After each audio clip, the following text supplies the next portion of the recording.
Na verdade, nós vivemos experiências de luto muitas vezes na vida. O luto não é algo que a gente vive uma vez só, porque o luto não é uma coisa só. Inclusive, se vocês prestaram atenção, como tema dessa aula, eu escrevi a palavra luto no plural. Essa aula se chama lutos. Do que mesmo estamos falando? E é exatamente explorando esse ponto que eu quero começar a minha reflexão sobre luto com todos vocês, todas e todos vocês. A primeira pergunta que eu quero colocar para nós aqui é a seguinte: por que dizer essa palavra no plural é um imperativo? Eu entendo que é um imperativo dizermos lutos, porque, como eu já disse a vocês, existem muitos lutos. Durante a nossa trajetória biográfica, nós vivenciamos esses muitos lutos. Há uma frase, uma citação muito conhecida do grande João Guimarães Rosa, em que ele diz mais ou menos assim: viver é um constante rasgar-se e emendar-se. Né?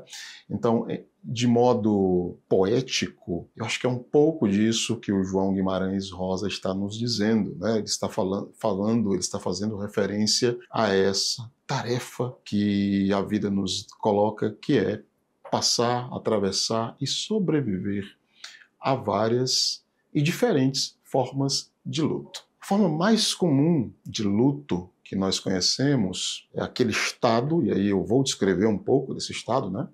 É aquele estado em que as pessoas entram, o estado no qual as pessoas ficam depois da morte física mesmo, do desaparecimento físico de alguém que amamos. Então, aí se inicia um processo de luto, e eu entendo que esse seja o luto mais conhecido. É importante dizer que a morte física não é um componente necessário em todas as experiências de luto. Pode-se viver uma profunda experiência de luto por outras perdas para além da morte física. Pode-se viver experiências de luto muito intensas, muito laboriosas, muito desafiadoras, a partir da perda de um emprego, da perda de um trabalho, da perda de um ambiente de trabalho que por muito tempo foi gostoso, foi prazeroso, foi significativo, enchia a nossa vida de sentido,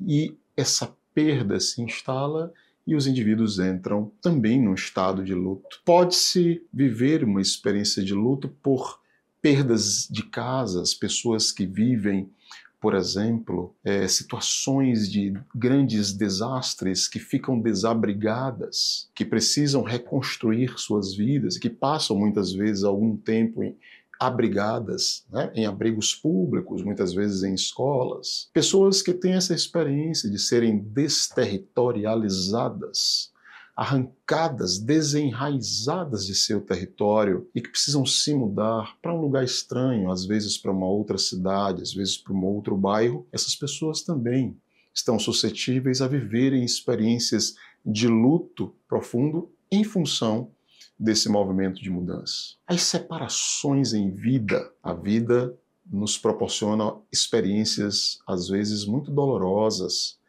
de separações de pessoas que amamos, separações de amigos, separações de parentes da família, um filho que se vai, um casal que se separa, o fim, às vezes, de uma história de amor, de uma história conjugal que por muito tempo foi boa, por muito tempo, mais uma vez, encheu a nossa vida de sentido, e por diversas circunstâncias, diversas razões, quando essas histórias chegam ao fim, muitas vezes as pessoas precisam passar também pela dolorosa, pela desafiadora e pela laboriosa experiência do luto. Eu estou citando aqui algumas dessas formas variadas de luto. Existem várias outras que nós poderíamos pensar. Você que está aí do outro lado me acompanhando, com certeza está aí tentando trazer à sua memória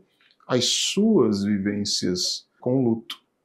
Eu repito aqui a questão que eu coloquei para vocês, que o luto decorrente da morte de uma pessoa que amamos, talvez seja a forma mais severa, mais dolorosa, talvez seja mais difícil de ser trabalhada quando pensamos nessa grande variedade de experiências de luto. Mas mesmo essa experiência pontual do luto que surge em função da morte de uma pessoa que amamos, mesmo essa experiência é muito diversa, muito plural.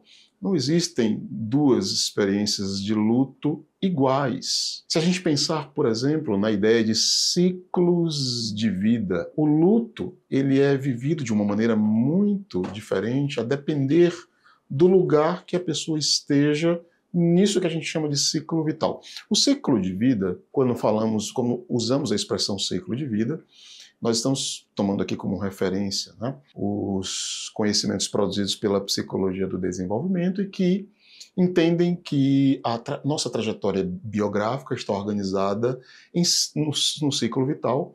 A gente tem aí vida intrauterina, infância, adolescência, juventude, adultez, né, e a fase do envelhecimento humano. Cada uma dessas etapas, nós sabemos muito bem, o indivíduo tem características próprias, ele está num período muito específico do processo de desenvolvimento, do processo inclusive de amadurecimento. Então, em algumas dessas etapas, as pessoas possuem mais recursos internos para lidar com luto e separações.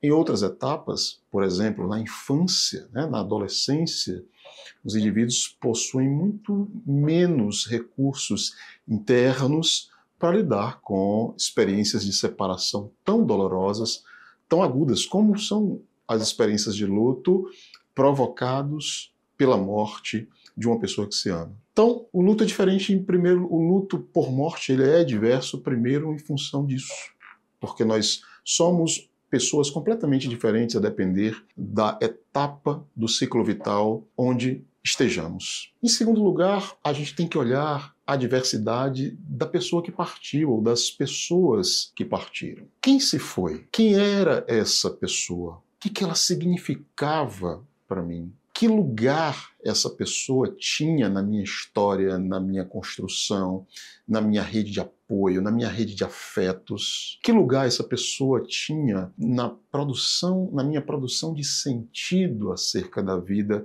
e da existência? Era meu pai, era minha mãe, era meu irmão, era meu amigo, era meu vizinho, era meu professor? Então, isso também determina muito o tipo de experiência de luto que deverá ser vivido. As condições da morte, as condições em que essa pessoa se foi. Essa pessoa se foi de modo súbito e inesperado, como ocorrem, por exemplo, nos acidentes, ou não, essa pessoa se foi depois de um longo processo de enfrentamento de uma enfermidade, de um longo processo de hospitalização. Os rituais de despedidas foram possíveis, não foram possíveis. Nós tivemos experiências muito dolorosas na pandemia. Deixamos a pandemia para trás e vocês devem se recordar as restrições sanitárias que foram impostas às cerimônias de sepultamento. Muitas famílias que perderam pessoas em decorrência da Covid-19 não tiveram a chance de ritualizar a despedida dos seus entes queridos. Então esse é um elemento muito delicado e que precisa ser considerado no momento em que a gente tem que refletir sobre isso, e eu vou trabalhar isso com vocês nas aulas seguintes, sobre isso que chamamos de trabalho do luto.